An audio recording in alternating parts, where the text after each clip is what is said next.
शक्ति की उपासना जीवन में बहुत बहुत आवश्यक है। बिना शक्ति के जीवन में कुछ भी संभव नहीं है। तो अपने जीवन में शक्ति को जरूर साधिए, शक्ति की उपासना जरूर कीजिए और बिना शक्ति के कोई भी वस्तु शव है, अर्थात अशक्त है। एक दर्शन आता है, एक बार श्री तुलसीदास जी का शरीर कमजोर पड़ने लगा। तो अपने लोक में भगवान बैठे थे, तो भगवान श्री राम की दृष्टि श्री तुलसीदास जी पे गई और तुलसीदास जी पे जब उनकी दृष्टि गई तो तुलसीदास जी को देखकर श्री राम जी कहते हैं कि तुलसीदास इतने कमजोर हो रहे हैं। तो हनुमान जी सेवा में थे, हनुमान जी तो आवागमन करते ही रहते हैं। तो श्री हनुमान जी से कहा भगवान श्री राम ने कि जाओ पता करो तुलसीदास के साथ समस्या क्या है, आखिर ऐसा कैसे हो रहा है।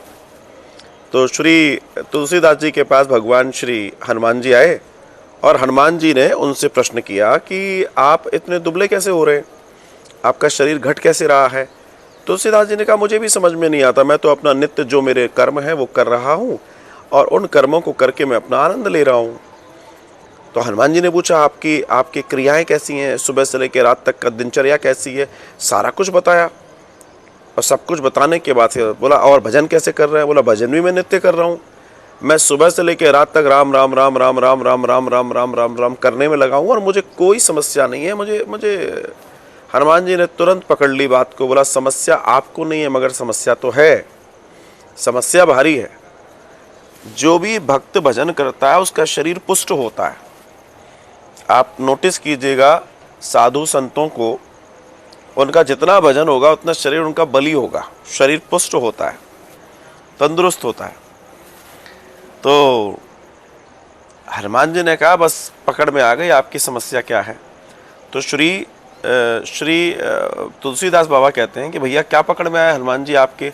तो तुलसीदास जी से हनुमान जी कहते हैं कि आप सिर्फ राम राम कह रहे हैं, आप सीताराम नहीं कह रहे। अगर आप सीताराम कहेंगे तो शक्ति भी साथ में रहेगी, बिना शक्ति के भगवान का नाम काम ही नहीं करेगा।